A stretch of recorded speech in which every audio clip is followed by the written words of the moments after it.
সাবধানে বৌদি।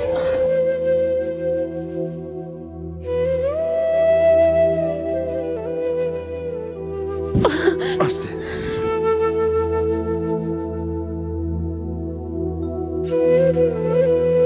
আমাদের ফ্ল্যাটটা খুবই ছোট বৌদি, হয়তো তোমার একটু অসুবিধা হবে। তোমার ফ্ল্যাটটা ছোট হলেও তোমার মনটা অনেক বড় নলিন্দা। এই সময় যে এখানে থাকার ঠাঁই পেয়েছি, এটাই আমার কাছে অনেক কিছু। হেমা, না না, এইভাবে কেন বলছো বৌদি? আমি তো কোনোদিন কিছুই করতে পারিনি তোমাদের জন্য। নলিন, এই জন্য তোকে ঈশ্বর সুযোগ করে দিয়েছি।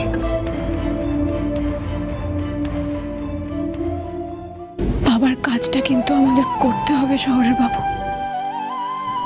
কিন্তু এই অবস্থায় তুমি এখন। আমি পারবো অমৃতা, পারতে যে আমাকে হবে।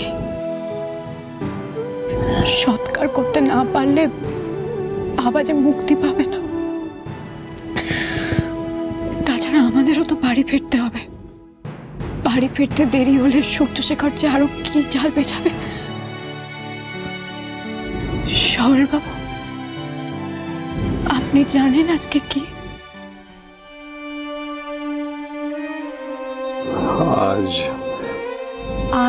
আজ তো দ্বিতীয়া।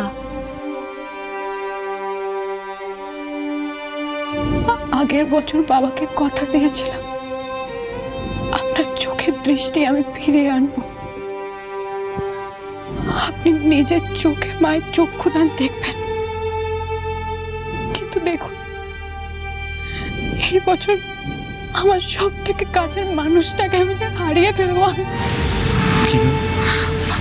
বাবা, আমি তো তোমার কাছে কোনোদিন কিছু চাইনি। আজ যদি কিছু চাই তুমি আমায় দেবে বাবা। এইভাবে কেন বলছিস রে মা? বল না, কি চাই তোর, বল। বাবা, দাদুর তো কবিরাজের অনেক বই আছে, তো সেখানে একবার দেখবে বাবা। ওনার দৃষ্টিশক্তি ফেরানোর যদি কোনো উপায় থাকে। তুই কেন এত অস্থির হচ্ছিস বলতো? বল বাবা, আমি চাই উনি পরের দুর্গাপুজোর চক্ষুদান নিজের চোখে দেখুক।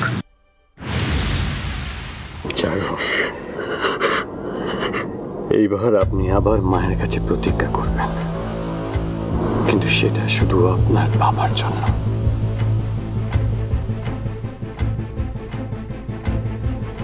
আপনি ঠিক বলেছেন শহরের বাবু। আমিও দেখতে চাই ঈশ্বর আমার আর কত পরীক্ষা নেন। আমি জানতে চাই আমার বাবা মাকে কে খুন করেছে, আর তার সাথে এই সূর্যশেখরের কোনো চোখ আছে কিনা। এবার আমি যখন মায়ের হাতে অস্ত্র তুলে দেব,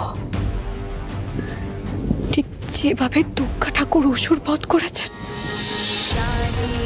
আমিও ঠিক সেইভাবে আমার বাবা মায়ের খুনিতে নিধন করতে চাই।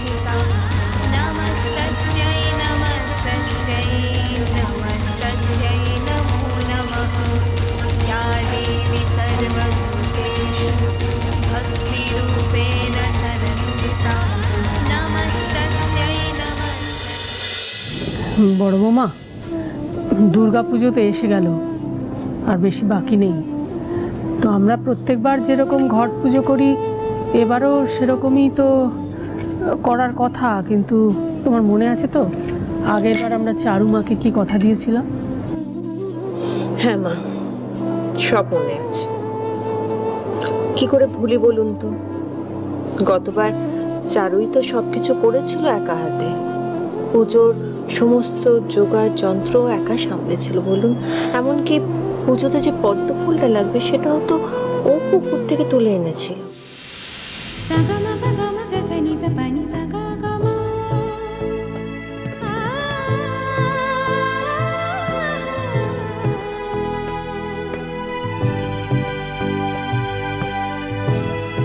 এই বছরই মায়ের পুজো 108টা পদ্মেই হবে। আমরাই তো নিষ্ঠা দেখে বলেছিলাম যে এই বছর থেকে আমরা প্রতিমা পুজো করবো, তাই না মা? কিন্তু মা, যার জন্য এত কিছু, সেই তো নেই। সত্যি দিদিভাই, এই বছরটা কেমন সব যেন ওলট পালট হয়ে গেল না? যতবার ভাবি আমাদের এই পরিবারের সব কিছু আবার আগের মতো হয়ে যাচ্ছে, ততবারই চারু মার কথা মনে হয়। সত্যি চারুমার কথা তো ভুলবার নয়। ও যে সব কাজে ওর ছাপ রেখে গেছে।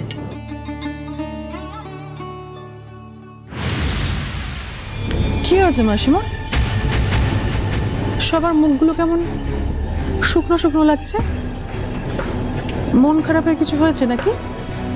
না, মন খারাপ হয়নি। আসলে প্রতি বছর তো আমাদের এই সময় ঘট পুজো হয়, তো গত বছর চারু বলেছিল এবার থেকে আমাদের বাড়িতে মূর্তি পুজো হবে, সেই সব নিয়েই আর কি আলোচনা হচ্ছে। বাহ, এ তো খুব ভালো কথা। না মানে এই সুযোগে আমরাও তাহলে পুরো পুজোটা এখানে কাটিয়ে যেতে পারি।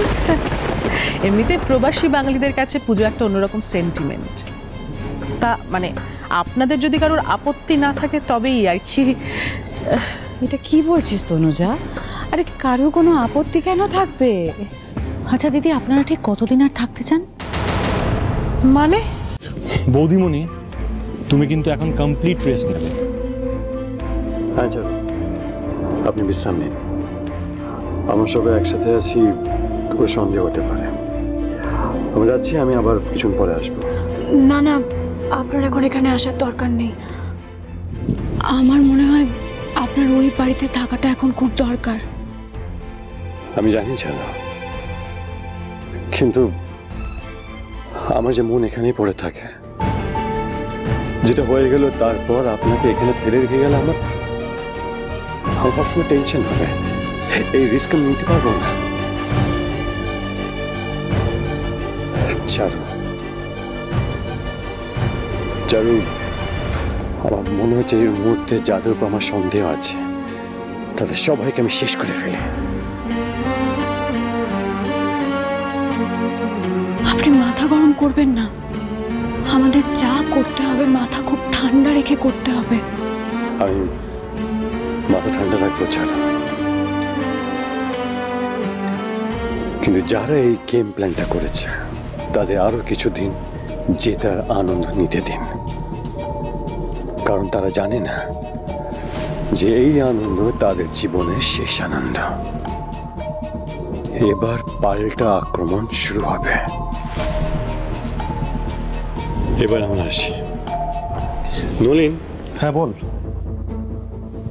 তুই কিন্তু বৌদিকে একেবারে কাজ ছাড়া করিস না, আর কোনো সমস্যা হলে আমাকে ফোন করবি।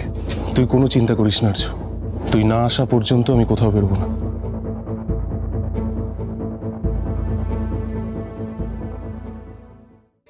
আসি। সদ্য সদ্য আপনার চোখের অপারেশন হয়েছে চারু, এবার আপনি চোখ বন্ধ করে কিছুক্ষণ বিশ্রাম নিন।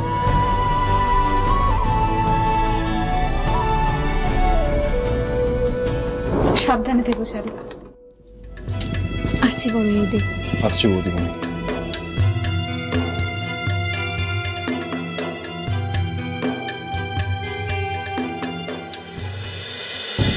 তুমি কি আমাদের এখান থেকে তাড়িয়ে দিতে চাইছো বানি? এ বাবা, না না, আমি সেটা বলতে চাইনি আসলে। না এক্ষুনি তো বললে না, আমরা থাকলে তোমাদের খুব অসুবিধে হয়ে যাচ্ছে, সেটা বলে দিলেই পারো। এটা তুমি কি বলছো বানি? আরে বাবা, তনুজা আমাদের পরম আত্মীয়, মিশমির মা। আর তাছাড়া সূর্য আর তনুজা যদি মিশমি আর আর্যর বিয়েটা না দিত তাহলে কি হতো বলো তো? আমাদের কত বড় উপকার করেছে, আমাদের তো উচিত ওদের প্রতি কৃতজ্ঞ থাকা। জানিস তো সোহিনী, প্রয়োজন ফুরিয়ে গেলে মানুষ যে অকৃতজ্ঞ হয়ে যায় এটা এতদিন কানে শুনেছিলাম। বাণীকে দেখে বুঝলাম যে কথাটা আসলে মিথ্যে নয়। আপনি কিন্তু আমাকে ভুল বুঝছেন দিদি, আমি না সত্যি এরকম কিছু বলতে চাইনি। আমি আসলে বলতে চাইছিলাম অন্তত দশমী পর্যন্ত নিশ্চয়ই আপনাদের থেকে যাওয়ার প্ল্যান আছে, তাই তো? সেটাই। কি বলছো কাকিমণি? ওনাদের এখন এই বাড়ি থেকে যাওয়া কোনো প্রশ্ন ওঠে না। এখন তো অনেক কিছু দেখা বাকি আছে ওনাদের। তুমি এক্স্যাক্টলি কি দেখার কথা বলছো আর্য? আসলে আপনারা এতদিন বাইরে ছিলেন, মানে আমাদের ধরাছোঁয়ার বাইরে, কিন্তু এই যে একবার আপনাদেরকে কাছে পেয়েছি, তখন এত সহজে আপনাদের এই বাড়ি থেকে যেতে দেব না। এসব কি বলছে আর্য, আর কেনই বা বলছে? কেন আর্য বুঝতে পারছে না যে ওরা যতক্ষণ এই বাড়িতে থাকবে আমাদের বিপদ বেড়েই চলবে? আর তাছাড়া যখন তখন যাওয়া বলে তো যাওয়া যায় না, ম্যাচটা তো সবে জমেছে। না, আমরা কিন্তু এখানে কোনো ম্যাচ দেখতে আসিনি আর্য। জানি খেলতে এসেছি।